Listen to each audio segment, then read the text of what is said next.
It was 9:14 p.m. on Monday, June 2nd, 2025, when I pushed open my front door in Richmond and set my work bag on the hallway table. Keys slid from my hand and tapped against a sheet of paper I had never seen. Notice to quit. Out by Friday. The letters were printed bold as if someone wanted the paper to speak louder than them. I walked into the living room. Brooke Hale, my sister-in-law, sat on my sofa like she owned the air. One heel bounced over the carpet my grandmother saved up to buy. She lifted her chin toward the paper. "This house is family property, not yours. Pack your little paralegal things." My brother Trevor leaned in the doorway, arms folded. "Mom said you can stay rent-free until Friday. After that, Brooke's parents are hiring movers. I am Maya Ellison, paralegal. Estate and probate paperwork? I spend my days making sure papers are real and people cannot be pushed out of their homes with a sheet like the one on my table." But in that moment, a tremor ran through my hands. The house smelled like old lemon cleaner the way my grandmother liked it. The same woman who taught me signatures matter more than shouting. "You came into my house to tell me to leave my house?" I asked. Brooke laughed. "Do not make this a legal thing. You have no money. You cannot even keep Dominion Energy on without my auto draft." She said it lightly, like a joke you toss to remind someone they are small. Trevor snickered. "We will help you pack so you do not embarrass yourself." Brooke stood and walked to the shelf above the fireplace. My grandfather's photo sat there in his navy jacket, the one he wore to every family holiday. She picked it up, turned it over, then set it down flat instead of upright. It was not violent, just disrespectful enough to make my throat tighten. "Let me say it clearly," she said. "Your grandparents trusted the wrong Ellison. We are protecting family assets from trouble." My chest went cold. She thought she was the smart one in the room. That was almost funny. "Friday works," I said. Brooke blinked. "We already did the hard part. Trevor found your binder of estate papers. Everything the court would need is in there. You just sign a few forms, and we are done." My heart kicked, then held. The real binder, a blue book with tabs for deed and trust, sat in a locked drawer at my attorney's office. The one in my bedroom held copies and one note to myself: "Breathe and verify." "You were in my room," I said. Trevor shifted his weight. Brooke smiled wider. "We were helping. You cannot keep important papers in a messy house and expect us not to do the responsible thing. Messy." My house was never messy. She wanted the word to bruise. I walked down the hallway. The drawer stood open by an inch. A thin line of dust showed exactly where the binder had been. I picked up the fake binder from the bed and flipped through its pages. Light paper instead of heavy. Tabs stuck on crooked. Notes in ink that was not mine. They had tried to imitate me. I carried it back to the living room. Trevor tried to sound casual. "So we are all set. You sign and we call the movers." I looked at him and saw the boy who used to race me to the mailbox, and the man who could not meet my eyes. I set the binder on the table. "You really think a fake folder and a piece of paper mean you can push me out?" Brooke crossed her arms. "The court will side with us. Families matter. You are just one person." She bent down, picked up a chipped mug my grandmother painted at a church craft fair, and dropped it in a donation box by the door. Cheap things do not stay. For a moment, the room blurred. Then everything sharpened. I folded the notice to quit, slipped it into my bag, and locked the front door behind me. The night air smelled like cut grass and wet asphalt. I sat in my car and called Bennett. "Bring the originals now," he said. "We will prepare a packet and you will sleep tonight." I looked back at the house my grandparents bought with stubborn hope, a house they handed to me because they believed I knew how to handle a toxic family with quiet strength. I touched the porch post once for memory. "Friday works," I whispered. This time, the words belonged to me. Would you keep silent or fight with quiet justice? Tell me in the comments. Stand with me. I grew up believing family meant the people who stayed when life thinned out and the world turned sharp, but the weeks after my grandparents' funeral in March 2025 taught me how quickly blood could turn into a kind of cold accounting. Harold and Louise Ellison never lived like wealthy people. They gardened saved coupons, cut cable before anyone else in Richmond thought it was normal. Yet they left a house without a mortgage and investments that surprised every person who sat in the lawyer's conference room. The number rounded near 900,000. I remember the silence when the papers were read. Brooke folded her arms and tapped her shoe. Trevor stared at the ceiling like someone might whisper a different answer. The will said it plainly. Maya Ellison may live in the house. She will manage the 529 education fund for future grandchildren. The grandchildren part made Brooke sit up. She had 2 boys and a third on the way. She glanced at me like a cashier who just found a coupon that ruined her total. During the funeral reception, she pulled me aside near the potato salad and said every decent woman hands a house back to the family when she does not have kids. She said it like a moral law. I thanked people who came to pay respects and drove home with funeral flowers in the back seat. The house felt strange without my grandparents, but it also felt like a promise.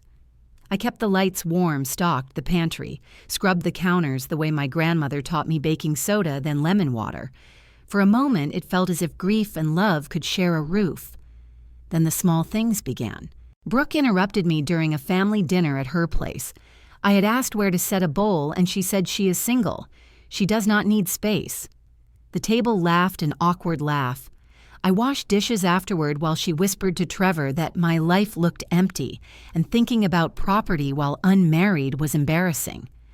The next week, I received an email saying the AT&T family phone plan was now my responsibility. I called customer service and learned Brooke had moved the entire charge to my card. I paid it because Trevor used his phone for work and I did not want his hours affected. Brooke thanked me with a text that read, "Glad you could finally contribute." That was the beginning of her small accounting. She gave me receipts for snacks and toys for her children and told me to reimburse her because Aunt Maya should show care. One afternoon, she tossed a bag of pastel baby clothes on the counter and said, "Invoice coming." I did not have children of my own, but she treated me like a supply closet. She called me frugal in front of her friends, then bragged to others that she saved the family money by putting all bills in my name. She said it like a comedy line. Story-financial pain is quiet until it stacks high enough to hurt. Dominion Energy was on her card and the bill always posted automatically. She waved it over my head when she wanted power. She said, "You should be grateful I keep the lights on." One night in April, she stood in my kitchen and said I should send her money because I owed her for the electricity since I enjoyed using the air conditioner. The Dominion bill was $60. It was not the amount. It was the tone. She wanted me to feel owned. The HOA fees for our street were mine too, but she controlled the online portal. Twice she said she forgot to forward the due date, and once I learned the fee was late when a notice arrived with an extra $85. A neighbor apologized to me because Brooke had complained loudly that I was irresponsible. She framed her mistakes as my failures. Toxic family moments rarely break a door. They bruise the air you breathe. When Trevor and Brooke came over, they walked through my house the way buyers inspect a property they plan to flip. Brooke touched walls, pointed at the tile, talked about future renovations, and never asked if I wanted any change. In April, I started documenting everything the way paralegals do. Dates, times, receipts, tone of voice. I went to the post office and opened a P.O. box so mail could reach me without vanishing into her purse. I placed a credit freeze on my accounts. It was a quiet shield. Revenge story money does not always look dramatic. Sometimes it is a key turning in a mailbox door. Sometimes it is a freeze that stops new credit accounts from forming without your consent. I told no one. Family betrayal works best when it thinks you are unaware. In May, Brooke told her parents that I was living rent-free while using her money and that she was tired of supporting me. Her mother came to my driveway and said I should move to a small apartment since I did not need all that space. I offered her iced tea. She refused it and told me people who cling to houses have something broken inside. I learned to listen without answering. Every day the pressure inched forward. Brooke made a joke that I was using the house as a retreat from real life. She said maybe a judge would agree a single woman did not require a family property. She used the word require like I was a child asking for a toy. Even Trevor changed. When we were young, he called me Peanut and asked for homework help. Now he repeated Brooke's lines and said I should be reasonable. He liked that word, reasonable, as if leaving my grandparents' house was a favor to them. On the last Sunday of May, I stood in the living room and looked at the framed photo of my grandparents. I told them softly that I was still here, still steady, still honoring their trust. Family betrayal had entered my home, but I was not alone in it. I carried the knowledge that justice can be quiet until it is not. I wrote the words, "Breathe and verify" on a yellow sticky note and placed it inside my real binder at the law office. Then I returned home and set the table for dinner because I promised myself I would not let anyone steal my dignity. I did not know exactly when the fight would rise, but I felt the first seed of injustice settle, and I knew it would grow. Memorial Day arrived warm and bright on May 25th, 2025. The kind of Virginia afternoon that should have smelled like barbecue sauce and sunscreen and children laughing. I drove to Brooke and Trevor's cookout with a bowl of potato salad and a heart determined to stay steady. The entire extended family had come cousins I had not seen since Christmas aunts, who still called me sweet pea uncles, who told loud stories about fishing trips they never actually took. Brooke greeted everyone with the kind of smile that shines only for an audience. When I walked through the gate, she nodded at me with the bland politeness reserved for neighbors, not family. Long tables stretched across the backyard, each covered with checkered cloth. Coolers of soda lined the fence. A set of folding chairs sat under a rented canopy. I took a seat near the end and placed my bowl on a smaller table. Conversations swirled, people passed plates, the grill hissed. For a while, I let myself imagine we might share a peaceful day. Then Brooke took center space near the grill and tapped her plastic cup for attention. "We are being generous letting her stay," she announced. "She does not even own the house." The sentence dropped into the yard and split the laughter. Everyone looked at me as if they had been offered a show. Someone snickered. Another leaned to whisper. Heat crept up my neck, but I kept my face calm and reached for my napkin. A few relatives chuckled politely because awkwardness is often disguised as humor. I sat at the far corner of the table with a cup of lemonade and tried not to hear their low voices. Brooke called a Costco delivery worker through the side gate. The man wheeled a dolly stacked with bulk items, paper towels, canned drinks, bags of chips. Brooke waved him toward the garage. "Just put everything in there," she said. "Kitchen is full." She glanced at me to make sure I understood that I was not welcome in the heart of the house, where family usually gathers. The sting was not about space. It was about message. You do not belong. I felt it settle between my ribs. Kids ran across the grass, blowing bubbles that floated into the trees. Trevor walked over with a paper plate and said in a voice that carried farther than necessary, "If you cannot afford rent, maybe move to an apartment." The words had the shape of a joke, but the intention of a blade. A few people laughed. One aunt covered her mouth and murmured something I could not hear. I focused on cutting a piece of chicken and keeping my fork steady. Storyfinancial humiliation often looks small from the outside. To the person living it, it is a storm of little cuts. I reminded myself to breathe. A cousin leaned across the table and asked if I had plans to sell the house once I got back on my feet. I answered politely. The will allowed me to live there and manage the 529 fund. She nodded as if she had heard a rumor instead of a fact. Brooke turned the music louder and told a group of friends that I was squatting like a stray cat in a spare room. Trevor laughed and repeated the line. I sipped lemonade and tasted the sour more than the sweet. The sun lowered and lights began to twinkle across the yard. Plates emptied. Children dragged blankets and glow sticks. I sat with the older guests, people who remembered my grandparents with real tenderness. A woman I did not know tried to console me by saying, "Sometimes families make tough decisions when money is involved." Her words fell gentle, but carried an assumption that I deserved pity. I took a slow breath and thanked her anyway. As the evening rolled on, Brooke delivered another announcement. She told the group that she and Trevor were updating the house next month. People clapped as if a renovation was a celebration. No one asked if the woman living in the house had agreed.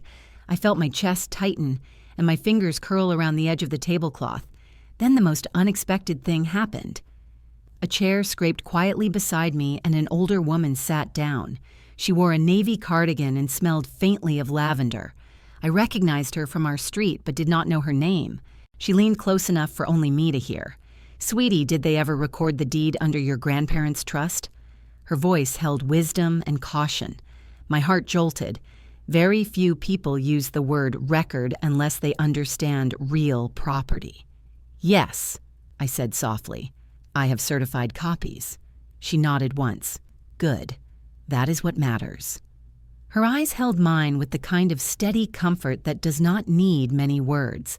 She introduced herself as Mrs. Green from 3 houses down. She told me she had known my grandparents for years and remembered how proud they were to make sure the house stayed protected. She squeezed my hand and reminded me that paper speaks louder than gossip. Silent revenge can start with a simple truth. After she left the backyard, noise felt distant, like I was behind a thick window. I imagined my grandparents sitting on their old sofa drinking sweet tea and watching a storm gather. They taught me that confidence does not need volume, it needs evidence. I did not confront Brooke. I did not match insult with insult. Instead, I let my silence be a wall no one could climb. Trevor looked at me once across the yard. His expression flickered, maybe guilt, maybe doubt. But he said nothing. The night ended with fireworks from a neighboring block. Families packed up chairs and hugged their goodbyes. Brooke waved at everyone like the hostess of a reality show. I helped carry boxes to her garage. She told the Costco worker to leave the last one on a high shelf. She knew I could not reach it easily. It was petty and perfectly designed to sting. I said nothing and walked to my car. On the drive home, the streetlight stretched long across Broad Street. My hands rested steady on the wheel. I thought about Mrs. Green's question and the quiet power behind it. The deed was recorded. The trust was valid. The certified copies were safe. Every humiliation Brooke served that night would become part of the record too, not in a courtroom yet, but in the steady ledger I kept in my mind. When I reached my driveway, I sat in the dark for a moment and let my shoulders relax. Conflict justice does not always start with confrontation. Sometimes it starts with a question from a neighbor who remembers your grandparents better than your own family does. I stepped out of the car, walked into my house, and closed the door gently. The house greeted me with the scent of lemon cleaner and old wood. I felt small but not defeated. I was still standing in the place built from stubborn hope, and I would keep standing. If you have ever been pushed to the back of the table and treated like you do not belong, you know the weight of this kind of night. One day, the weight shifts. Standing up for yourself starts quietly. The world thinks you are bending, but you are building.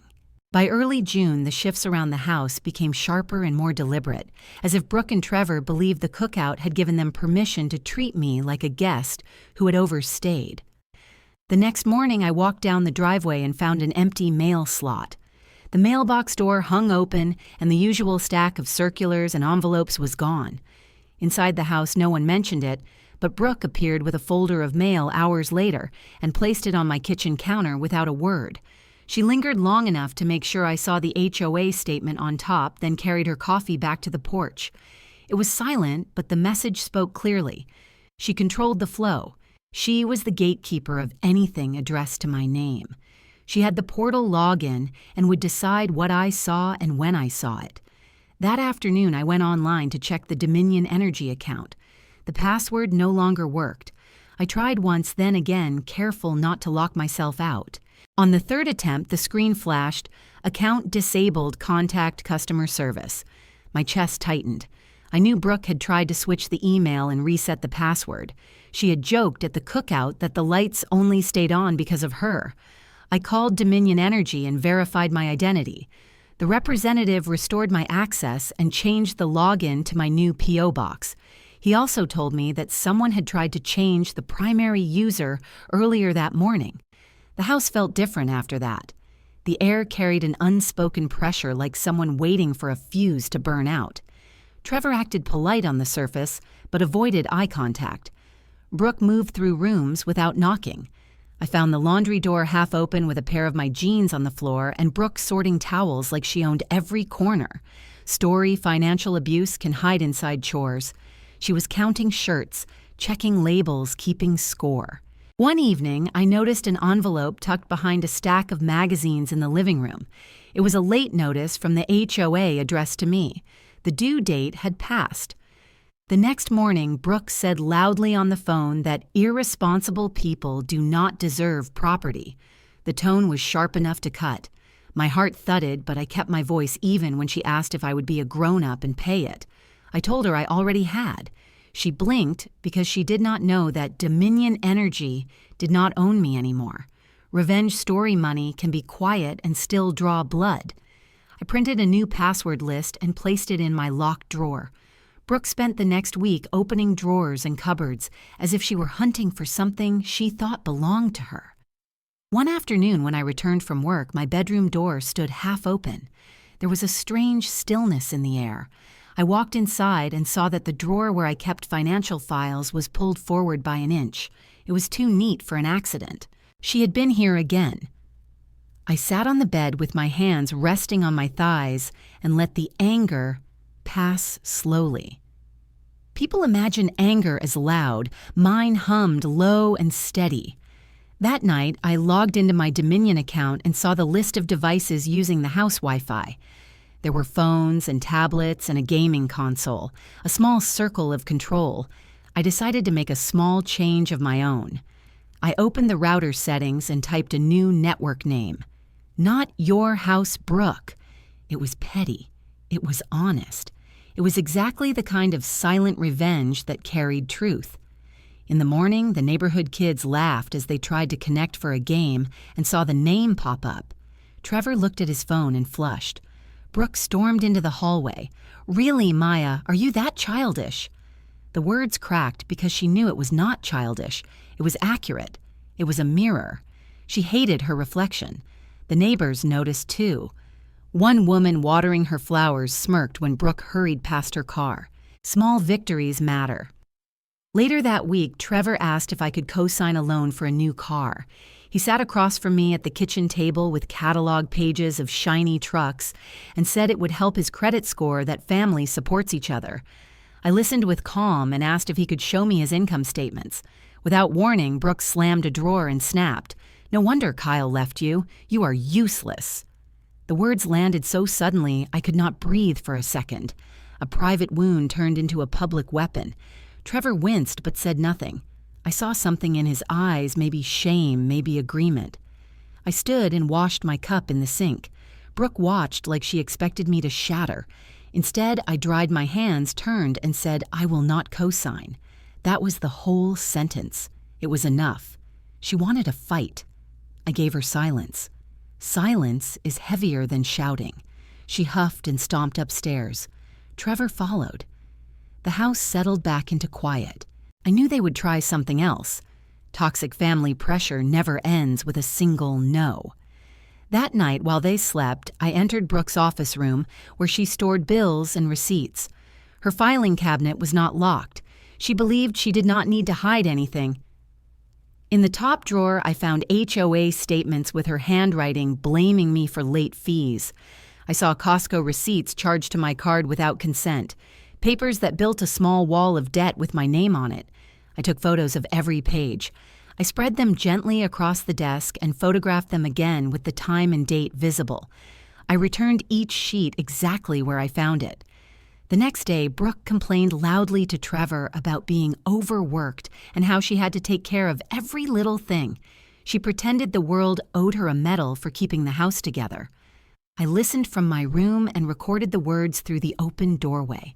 Not to post, not to humiliate, to file away in my private ledger. Family betrayal was not loud anymore. It was documented. Each insult, each late fee, each attempt to cut my utilities, each invasion of my space. Conflict justice was building quiet as rain on a roof. One night, I sat on the porch as fireflies lit the yard. I heard Brooke inside telling her mother on speakerphone that I was too soft to defend myself, that women without husbands should not hold property. Her mother said maybe a judge would see it that way. I let the words settle. They thought my calm meant weakness. They thought silence meant surrender. Under the porch light, I opened my notebook and wrote everything down. Dates, names, phrases that cut deeper than she realized. I looked at the house. The porch railing needed paint. My grandfather used to touch the wood when he walked in from the garden. I whispered quietly that I would protect what they left. Quiet strength is not the absence of fear. It is the decision to move anyway. And I was moving. By late June, the house felt like a stage where every curtain was pulled back and every performance was a rehearsal for something worse. One humid afternoon, Brooke slammed the back door so hard the wind chime cracked against the wall. Her voice traveled through the open windows loud enough for the neighbors watering their lawns to hear. "You are stealing from this family. The house is ours." The words carried a strange mix of anger and entitlement, as if screaming them made them true. I stood in the kitchen stirring pasta, my hands steady, even as my pulse jumped. I had learned to let her shout alone. No yelling back, no arguments. Quiet makes bullies nervous. Brooke stormed into the living room, still talking as if I were invisible. Trevor trailed behind her, holding his phone like a poorly built shield. He looked embarrassed, but not enough to stop her. Minutes later, his text arrived. "Sell the house. We will split. Brooke's dad is a real estate agent. She can get it listed fast." I stared at the message. They wanted me to sell the home my grandparents worked 60 years to pay off. They wanted half of everything. They thought pushing hard enough would break me. I took a slow breath. Instead of responding with anger, I walked to my room, opened my laptop, and drafted a cease and desist letter. It was short, precise, and calm. It stated that I was the lawful resident under the Ellison Family Trust, and any attempt to force a sale or harass me regarding the property must stop. I printed 2 copies, signed them, and placed one in a certified mail envelope addressed to Brooke. The post office clerk stamped the receipt, and I slid it into a folder marked Evidence. Micro-revenge does not need shouting. Certified mail is louder. That evening, Brooke strutted into the kitchen, announcing she was meeting with a real estate agent. She set it in front of the open window where Mrs. Green across the street pruned her roses. Every sentence was designed to embarrass me. I smiled politely and said nothing. The next morning, when Brooke opened the mailbox, she found the green certified slip. Her face turned a shade of red I had never seen. The neighbors watched her read the letter. She crumpled it in her fist, then froze as she realized she had just created a record of receiving it. Family betrayal feels powerful until paperwork speaks. A week later, another storm gathered. That afternoon, the house printer hummed. Brooke was printing something in a rush. When she left the office room in a hurry, I stepped inside. A fresh stack of papers sat on the tray. On top was a document titled Quitclaim Deed. My heart dropped. The page listed my name as the grantor, signing the house over to Brooke and Trevor. There were blank signature lines where witnesses and seals should be. The date was pre-filled. They had planned to slip this in front of me under some excuse and hope I signed without reading. It was sloppy, illegal, and vicious. I lifted the paper with 2 fingers and placed it back exactly where it was. Then I photographed every page with the printer timestamp visible. My hands trembled, but not from fear, from clarity. They were willing to cross legal lines. That night during dinner, Brooke kept glancing toward the office as if she expected me to sign something soon. I ate quietly. She poked the conversation with insults. "Maybe if you were not so dependent on this house, someone would want you." Trevor did not laugh. I noticed the way his eyes darted to me, then to the hallway. Something was unraveling in him. After dinner, I heard the doorbell ring. Through the curtain, I saw a white SUV and a stack of real estate flyers in Brooke's hands. She bragged loudly to the agent that the house would be her next listing. The agent smiled politely but stayed on the porch. He looked uncomfortable. I stepped outside and introduced myself as the legal resident with full trust authority. I showed him my certified copy of the trust and driver's license. His eyebrows shot up. He excused himself quickly. Brooke hissed at me when he left. "You make everything harder," I replied softly. "I am not the one falsifying deeds." The sentence hung in the air like thunder. Trevor looked sick. Later that night, my phone buzzed again. Trevor texted me long paragraphs about starting fresh, selling the house for quick cash, helping everyone. His tone shifted between persuasion and guilt. I answered with one sentence: "Please do not contact me about selling the house again. All communications must be written and lawful." The next morning, the hostility exploded. Brooke confronted me in the driveway. Trevor filmed from the steps. She yelled that I was mentally unstable and needed to be removed. She pretended to call a lawyer. I asked her calmly to step away. She shoved a finger toward my face. A neighbor began recording. Brooke froze when she noticed. Her voice shrank. She turned and stomped inside. That night, I heard her mother's car pull up. They whispered in the living room. Words floated through the walls: "Steal the deed, transfer it, quitclaim." Fast, no one will know. I lay awake staring at the ceiling. I was no longer afraid. I was drafting a new plan. The next morning, I visited the county recorder's office and requested a property watch alert. Any attempt to file a deed on the house would trigger an email and phone call. The clerk handed me paperwork with a small smile. "Happens more than you think. Toxic family can be worse than strangers." On the drive home, rain tapped the windshield. I felt calmer than I had in weeks. When I pulled into the driveway, I saw Brooke pacing with a stack of yellow envelopes. She shoved one at me. "You are being evicted." My stomach tightened. I knew it was fake before I opened it. The notice looked like a template pulled from the internet without a court stamp. No judge signature, no case number. I folded it neatly and handed it back. "This is not legal." She sputtered, her cheeks burning. I walked past her, unlocked the front door, and said nothing. Silence again. A quiet wall. That night, while the house slept, I returned to the office room. Brooke had left the printer on. The quitclaim deed was gone. I opened the shredding bin and found confetti pieces of what she had printed earlier. She shredded her own evidence. She believed she was safe. But the photos were already in my cloud folder and printed into a binder. Every page dated, every page ready. Conflict justice was building, and she had no idea.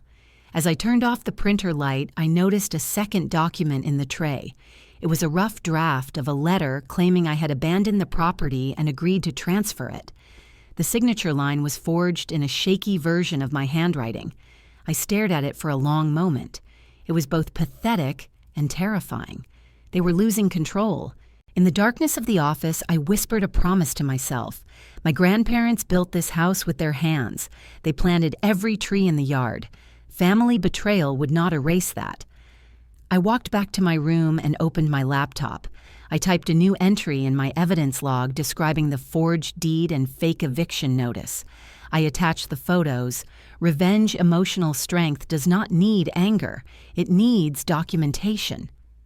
That night, thunder finally broke across the sky. The storm rattled the windows. I listened to the rain and felt something shift inside me.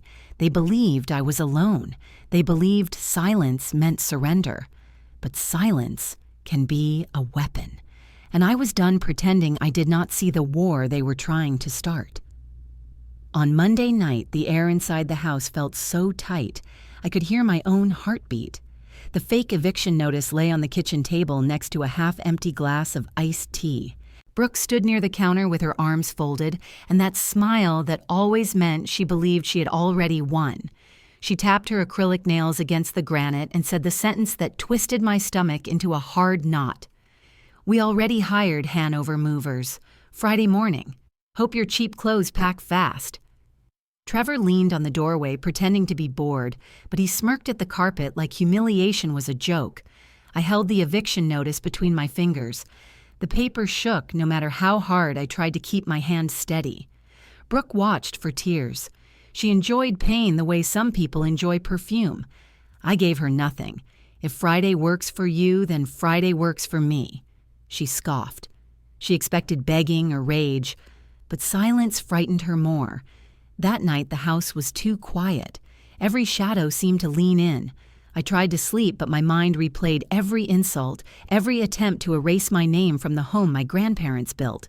At 11:32, I walked outside and sat in my old Honda. The seat was cold. The driveway smelled like summer grass and rain. I turned the key to accessory and stared at the highway sign in the distance. Richmond, Chesterfield, home and away. I felt small for the first time in a long time. Not weak, just small. Like someone pressed me between heavy pages and tried to flatten me out of existence. The world outside kept moving. Cars passed. A neighbor's porch light flicked on. Someone walked a dog.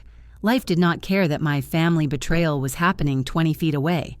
I unlocked my phone and scrolled to the contact I had saved months ago, Addie Harold Bennett. Grandparents used him for paperwork. A man with white hair and steady voice. I pressed call. When he answered, I breathed out the truth in one long exhale. I think they forged documents under my name. There was a pause. Not shock, not confusion, just calm. Bring the originals. We prepare the boundaries packet tonight. The way he said tonight made my spine straighten. Not next week, not later, tonight. I drove across town with my binder locked in the trunk. The city lights flickered across the windshield. I passed the hospital where my grandmother volunteered, the church where my grandfather was a deacon. Every landmark felt like a hand on my shoulder, reminding me of who I was. Not a victim, a granddaughter protecting a legacy. Bennett's office was in a restored brick building near the James River. The hallway smelled like lemon cleaner and old books. He opened the door himself and motioned me in. He looked at the binder first. Then he looked at me. Tell me everything. I told him about the insults, the bills, the auto pays, the fake eviction notice, the fake deed. His expression did not change. He just wrote, page after page. The clock on the wall ticked louder the longer I spoke. When I finished, he closed his notebook and said 5 words that filled my lungs with air again. You are not going anywhere. He opened a drawer and pulled out a thick folder. Boundaries packet, he explained. Trust documentation, certified deed copies, notary records, IP tracking instructions, evidence logs, complaint forms, sheriff contact sheet, and filings for property watch alerts. He worked like someone building a wall. Every document was a brick. Every brick made it harder for Brooke to climb. I watched him print forms and slide them into clear sleeves. The sound of paper snapping into binders was the sound of protection. At 1:30 in the morning, his assistant Priya arrived in sweats with her hair in a messy bun. She brought an entire portable scanner and a thermal label printer. She spoke while organizing the stack. We will fingerprint the printed deed pages. We will record the postmark on your cease and desist. We will notarize every affidavit. She typed fast and quiet. The office lights glowed warm. Outside the windows, the city was asleep, but inside the room, a different kind of war was forming. Not loud, not violent, precise, lawful. Priya scanned the photos of the forged deed. The magnified images showed the ragged edges from the cheap printer, the pixelated attempt to mimic my signature. She pointed to the metadata showing the time and device used to print it. She whispered softly, "If they try to say you signed it, we will crush that lie in under a minute." At 2:12, Bennett slid the binder toward me. "This is your shield and your sword. It has a copy of everything we will use. Store the digital version in 2 places. Keep the physical binder in your car." He rubbed his forehead. "Families forget blood when money appears. This is not new." I asked him if people like Brooke ever feel remorse. He did not smile. Not until they lose something they value. The clock hit 2:30. We locked every document and stepped outside. The air smelled like wet pavement. The parking lot lights cast long shadows. I sat in my car with the binder in my lap. My eyes burned, but I still did not cry. I was proud of that. I texted myself a note, evidence log updated, boundaries, packet complete. At home, the driveway was dark. The house windows were glowing blue from television light. They were still awake, probably plotting, maybe confident I would sleep on the couch and crumble. I walked to the front door slowly. Each step felt heavier and stronger at the same time. When I opened the door, Brooke peeked over the sofa. She expected defeat, but I carried a binder thick enough to rewrite every plan she had made. She stared at it as if she could see her own future trapped inside the pages. I whispered goodnight and went to my room. At 3 a.m, I sat on my bed staring at the ceiling. Something inside me had changed. I was not scared anymore. I was steady, quiet, anchored. Friday was coming fast. They thought movers and insults would make me leave, but the truth does not move for bullies. I closed my eyes and pictured my grandparents planting the dogwood tree in the front yard. I promised them I would not let the house become a trophy for someone who mocked their memory. When morning came, I brewed coffee and watched Brooke stumble into the kitchen. She saw the binder on the table and froze. She said nothing. The silence was beautiful. She did not know that the sheriff's office would soon have copies. She did not know the digital trail already pointed back to her devices. She did not know Friday would not be eviction day. It would be exposure day. Truth and closure were coming. Emotional resilience was a quiet fire that burned behind my ribs. I was ready. Friday morning arrived with a thin gray sky, the kind that made the neighborhood look like it was holding its breath. I woke before the alarm and sat on the edge of the bed, listening to the distant hum of engines. At 8:12, exactly a rumble echoed down the street. A white Hanover Movers truck pulled up in front of the house, the logo bright against the driveway. 2 men jumped out, clipped boards in hand, ready for a job they thought was simple. Through the living room window, I saw Brooke push open the garage door. She wore sunglasses and a silk blouse. She raised her voice so every neighbor within 2 houses could hear. Load her stuff. She is done. She pointed toward the front door like she was directing a stage play. Trevor stood beside her with his arms folded. His eyes would not meet mine. He looked like someone who believed the ending was already written. I walked out slowly with Addie Bennett beside me. Priya Shah followed, holding a black hard case that looked like camera equipment but was much more. Behind us was a legal photographer whose job was to document every inch of the scene. The movers hesitated. They looked from Brooke to me. They saw a woman in jeans carrying a binder that was heavier than it appeared. Bennett cleared his throat. He spoke in a calm voice that cut through the morning air. Before anything is moved, the legal status of this property must be acknowledged. Brooke laughed loud and sharp. She thought he was bluffing. She told the movers to begin and tried to walk past him, but Bennett opened the binder and began reading the trust clause. He read the names of my grandparents. He read the date the deed was recorded.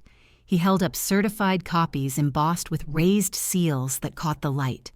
Priya set up a small tablet and zoomed in on the seal for the legal photographer to capture.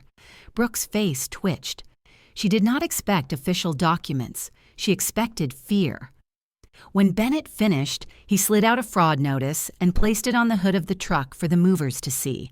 Priya tapped the tablet again and showed a close-up photo of the forged notary stamp. She enlarged the edges until the jagged pixels filled the screen. She pinned the metadata below it. Printed from device registered to Brooke Hale. Printed at 2:49 a.m. on May 17th.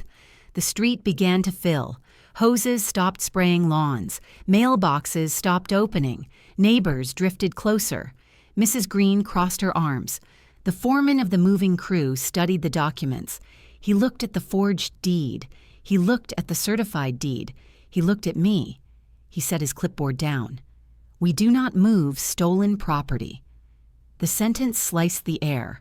Brooke's throat tightened. Her sunglasses slipped down her nose. The foreman motioned to his crew, and they turned around, lifted the ramp, and shut the back doors of the truck. The heavy latch clicked like a verdict. Brooke screamed that the documents were fake. She pointed at Priya and called her a fraud. Priya did not raise her voice. She pulled a small USB and offered it to the legal photographer. He plugged it into a portable speaker. The recording played for everyone. It was Brooke's voice laughing in the kitchen. "We will force her out. She will not fight back. She has no one." The neighborhood froze. The wind even seemed to pause. Trevor stepped backward, pale as chalk. Brooke tried to shout over the recording, but her words tangled together. The movers stood with their arms crossed. One man shook his head slowly. The photographer zoomed in on Brooke's face. Her confidence evaporated like water on hot pavement. Bennett added one more document to the hood of the truck. Complaint filed with Henrico County Sheriff. Certified mail tracking number. Priya snapped a photo of Brooke's car where 2 envelopes had been tossed on the dashboard from the night before. Evidence. Brooke tried one last swing. She told everyone that I tricked my grandparents. She said I forged everything myself. She said the house was hers by family right. Bennett looked at her the way a surgeon looks at an infection. He pulled a thin folder from his briefcase. Signatures verified by retired notary Evelyn Gresham. Witness signatures from church members, Charles Moore and Betty Simmons, all dated and logged. The neighbors murmured. Trevor looked at his shoes. The movers climbed into the truck. Before they drove off, the foreman rolled down the window and said quietly, "Mom, you should apologize before the law handles the rest." Brooke's mouth opened, but no sound came out. The truck pulled away. Priya snapped photos of the forged deed sitting on the driveway where Brooke had dropped it. The photographer captured Brooke's shaking hands as she tried to pick it up. I felt the shock fade. In its place came stillness steady and full. I took a step toward Brooke. I did not yell. I did not gloat. I said only one sentence. "You tried to erase me from my own home." She shook her head and whispered that she was only protecting her family. I answered quietly, "You do not protect family by stealing from them." The neighbors heard every word. Bennett placed a soft copy of the evidence log into my binder.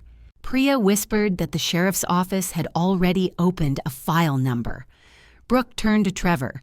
She begged him to say something, to defend her, to call me a liar. He stared at the ground and said nothing. That silence was louder than any insult they ever threw at me.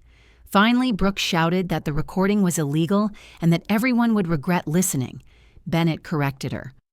One-party consent. Virginia law. The recording stays. She covered her face with her hands as if darkness could hide her. The photographer finished capturing everything. Priya packed up the tablet. Bennett closed the binder and handed it back to me. The morning light broke through the clouds. On any other day, it would look ordinary. Today, it looked like a spotlight. Justice did not need applause. It needed witnesses, and the entire street had become one. I walked back inside calmly. The screen door clicked behind me with finality. My hands did not shake. My breath did not tremble. Quiet justice had begun. Revenge through truth was already unfolding. The house returned to silence after the movers left, but the quiet did not feel like defeat anymore. It felt like the moment after a storm when you can finally hear your own thoughts again. I gathered the binder, the fraud notice, copies, the printed screenshots, and the USB. By noon, I was sitting in the Henrico County Sheriff's Office waiting room with a paper cup of cold water and the strange calm that comes when fear has finally burned itself out. Detective Carla Jennings called my name and led me into an interview room with a long metal table and a small recorder. She had the tired eyes of someone who had seen too many family betrayals dressed up as misunderstandings. I laid out every document. She examined the forged notary stamp and traced the ink with a gloved hand. She asked precise questions about dates, conversations, and how Brooke gained access to the office printer. I told her everything. She wrote notes faster than I could speak. When she asked why I waited so long, I answered honestly. Sometimes you want to believe people you love will stop before they cause real damage. Detective Jennings nodded like she had heard that sentence too many times.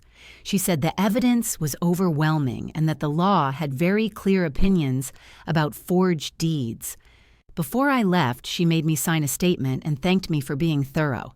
As I walked out into the bright afternoon, she stopped me and said quietly, "You protected what was yours.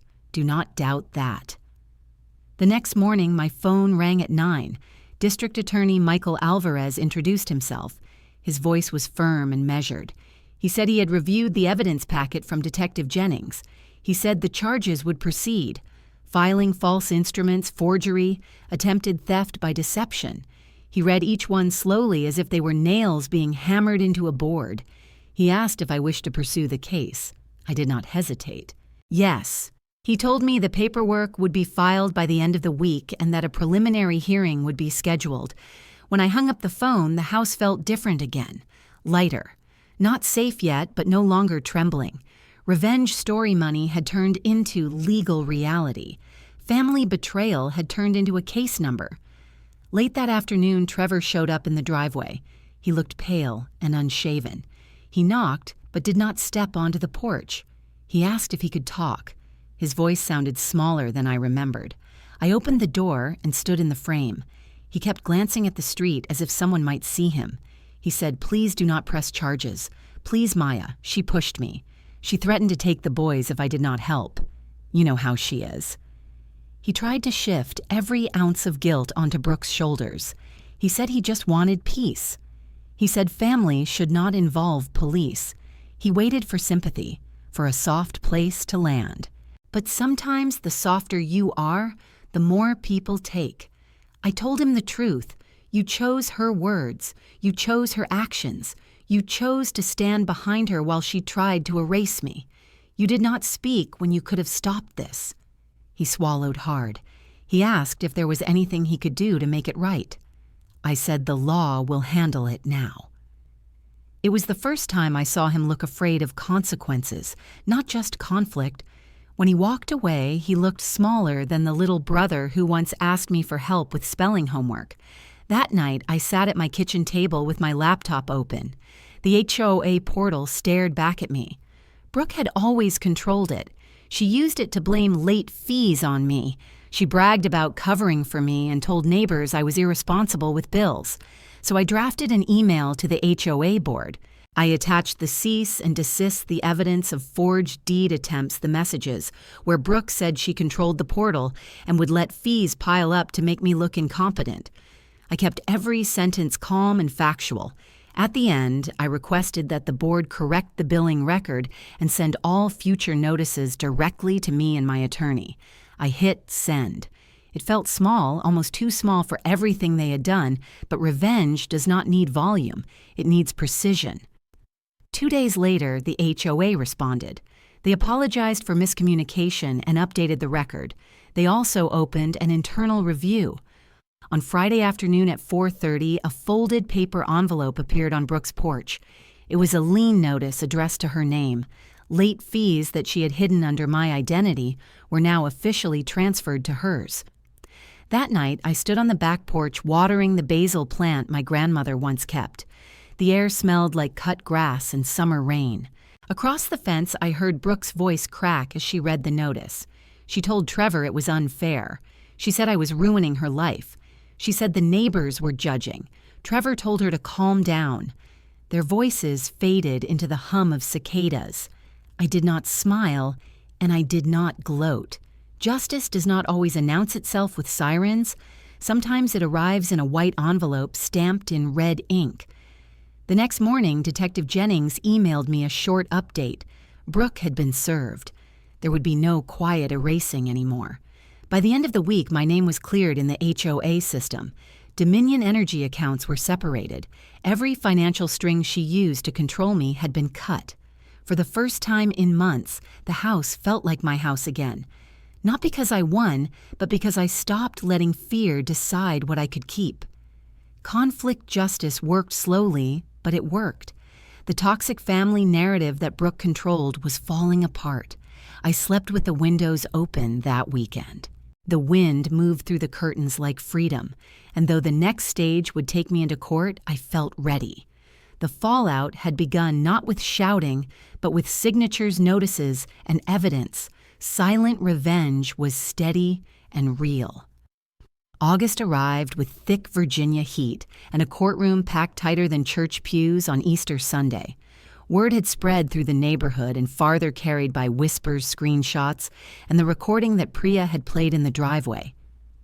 When I walked into Henrico County Court for the preliminary hearing, I felt every eye on my back, not with pity, but with the quiet curiosity people reserve for stories where family betrayal meets the law.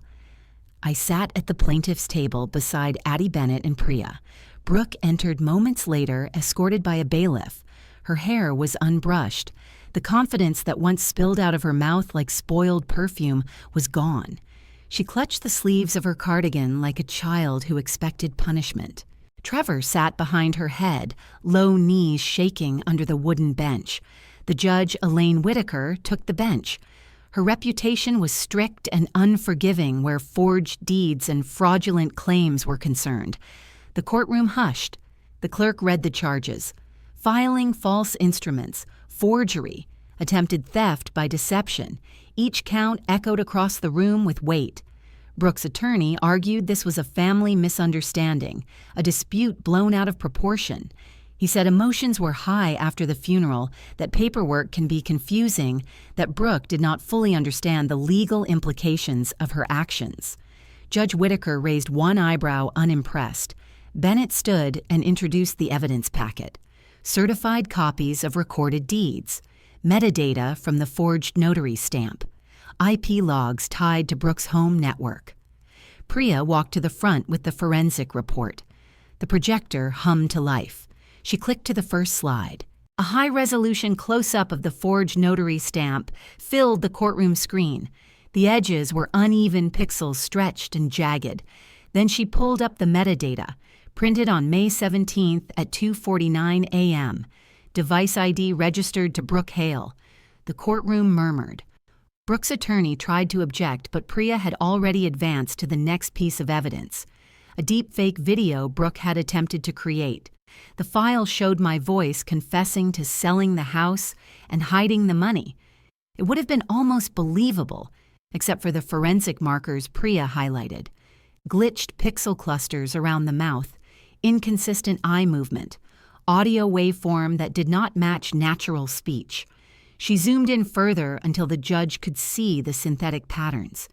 Digital fingerprints of manipulation. The judge's expression hardened. Brooke shook her head frantically. Her attorney tried to claim someone else made the video and sent it to her. Priya closed that door with one more slide. File creation logs. Same device ID, same IP, same timestamp. Every digital trail pointed to Brooke. The courtroom turned silent in the heavy way people go quiet when they realize this was not a misunderstanding. It was calculated, controlled, concealed. Judge Whitaker leaned forward.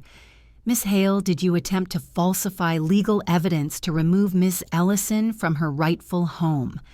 Brooke whispered no, but her voice cracked apart. The judge did not look convinced. She scanned the file, then asked Bennett to confirm the recordings from the driveway. He stated they were obtained legally under Virginia one-party consent. The judge requested the clip. Priya played it. Brooke's laughter echoed through the speakers. "We will force her out. She will not fight back. She has no one." It sounded even uglier inside court walls. Judge Whitaker tapped her pen against the desk. When she spoke, her voice was cold steel. Bail denied. The words rolled across the room with the certainty of gravity. Brooke gasped. Trevor dropped his head. The bailiff stepped forward. Brooke began to cry, not polite courtroom crying, but raw and panicked crying, the kind that comes when a person realizes the story they wrote only ends one way. The gallery watched without sympathy. Some had been victims of her gossip. Some had heard her brag about using my house as leverage. Justice is not cruelty, but sometimes watching it work feels like fresh air in a room that has been suffocating for months. As Brooke was escorted back, someone from the church pews spoke loud enough for the court to hear. "What about the $529 money?" Heads turned. A man in a green polo stood up. He was from the church league. He explained Brooke had requested funds for her son's baseball field repairs from what she claimed was a family account. The church had accepted the donation in good faith. When news of the charges surfaced, the treasurer checked the source. The funds had come from the 529 education account under my management. Money meant for future children. She had used it to polish her reputation. The judge asked if restitution was being pursued. The man nodded. The church demanded full repayment. Brooke's attorney buried his face in a folder.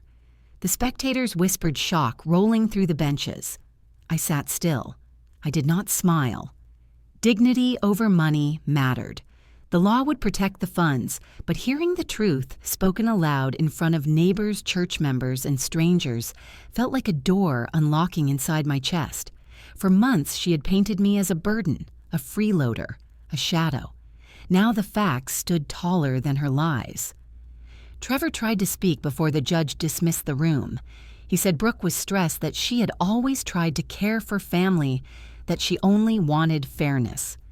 Judge Whitaker turned her gaze on him and said sometimes fairness is just a word people use when they are caught. The room exhaled. On my way out, Mrs. Green squeezed my hand and whispered, "I am proud of you, not for fighting, but for standing." That night, I returned home to my quiet kitchen. I brewed tea and sat at the table where Brooke once tossed baby clothes and demanded payment. I looked around at the walls. My grandparents painted the curtains. My grandmother hemmed the floor. My grandfather sanded by hand. This was not just property. This was legacy. Community exposure had done what whispered arguments never could.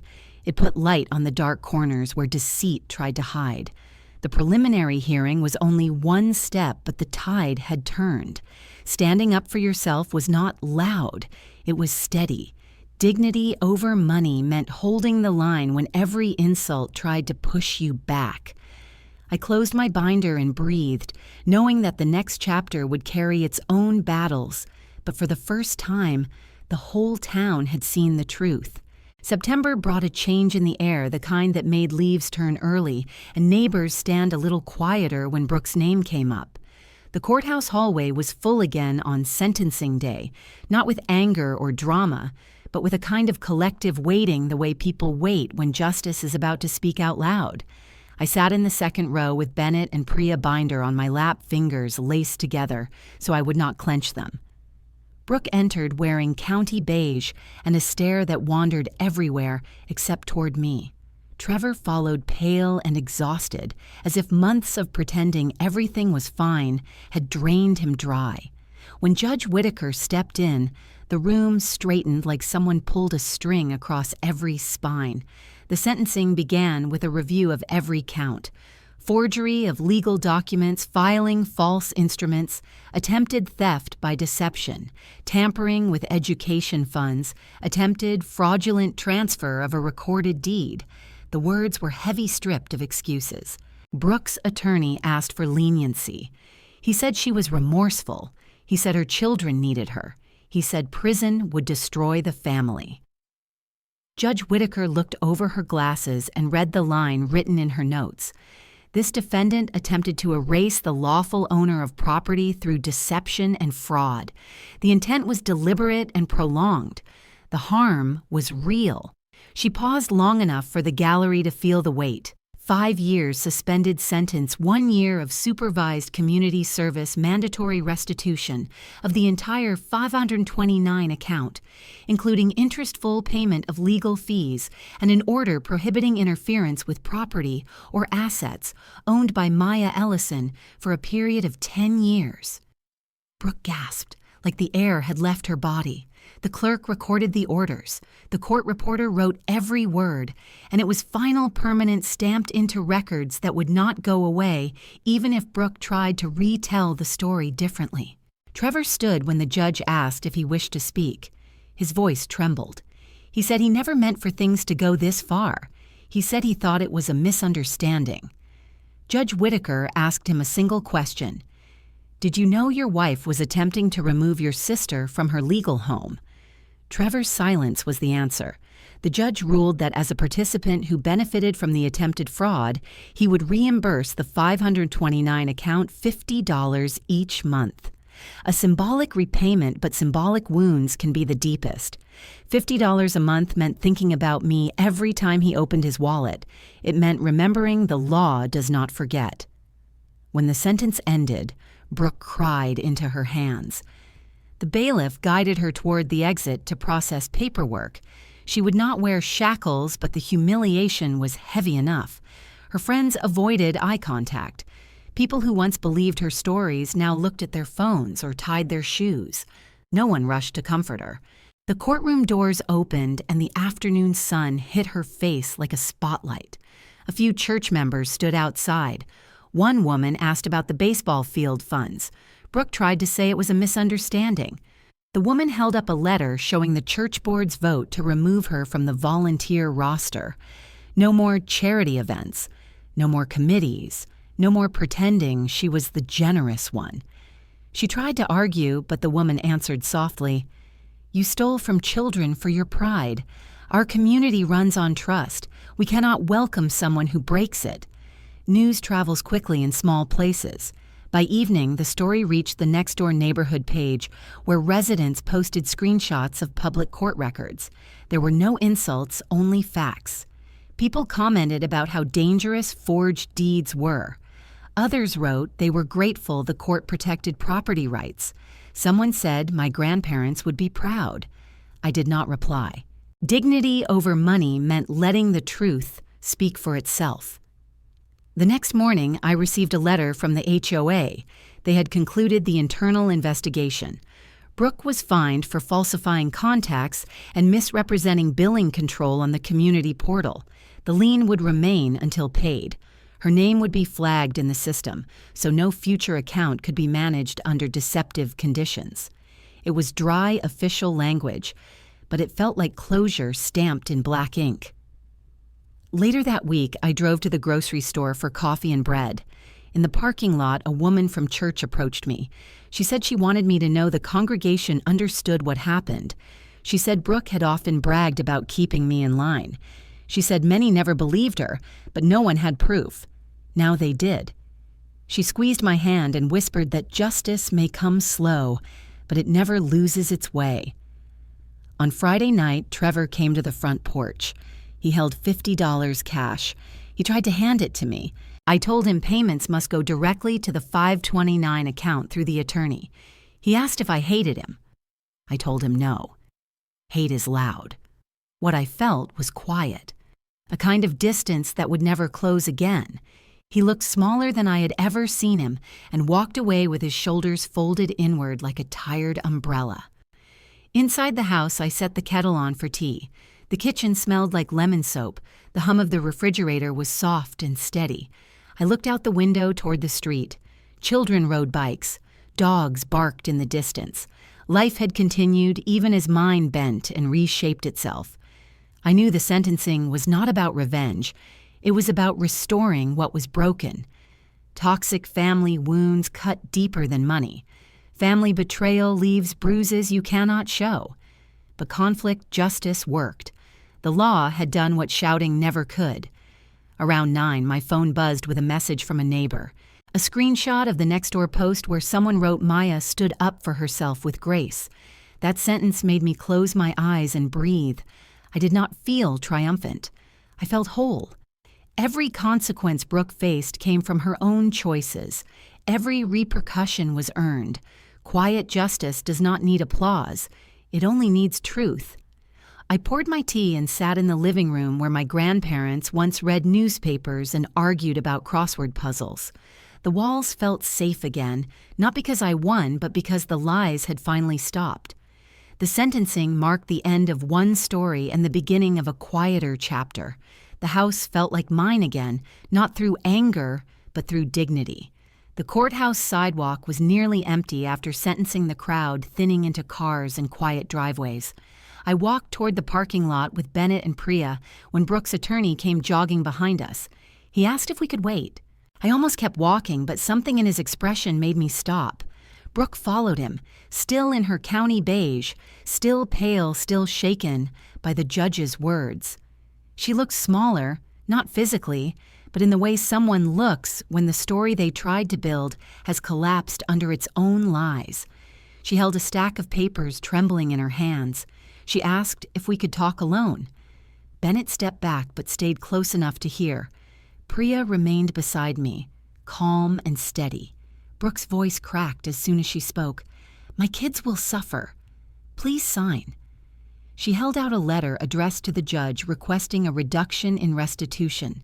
She wanted less repayment, fewer hours of community service, removal of the prohibition order that barred her from interfering with the house or the 529 account. She said the legal fees were crushing. She said the community service was humiliating.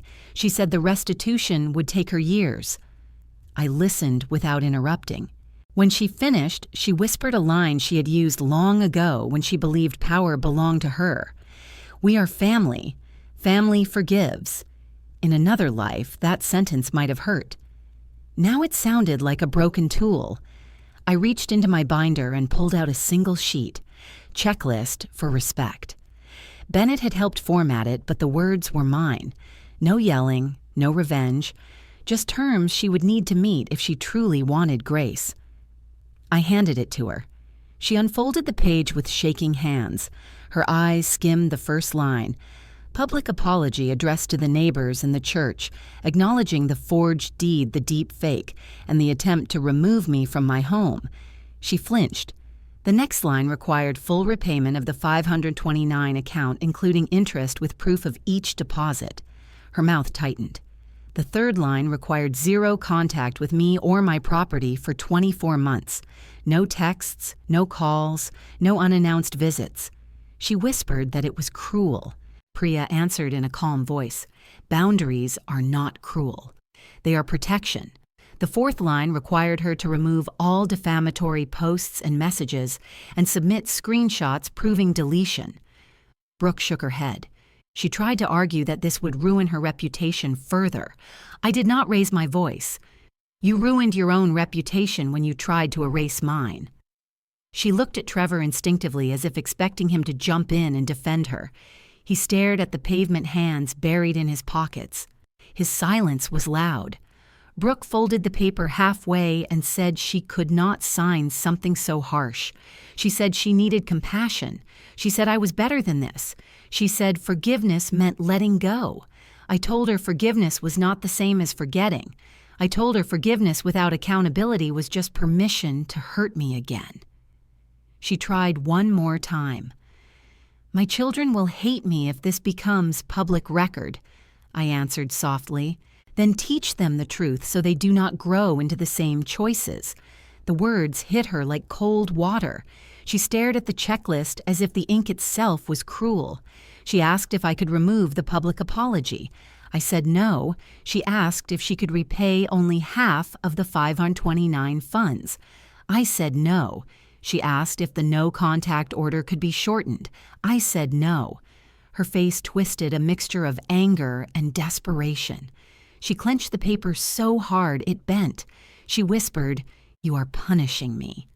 I answered, "You are facing the consequences of what you did. Punishment is something you wanted for me. Consequence is what the law gave to you." For a moment, I thought she might hand the paper back and sign. But pride is a thick wall. She tore the checklist down the middle and let the pieces fall onto the pavement. Then she stepped backward, shaking her head. "I will not beg you. I will not crawl." I said you already did, but not for the right reasons. She turned and walked toward her attorney. Her steps were uneven, her breath ragged.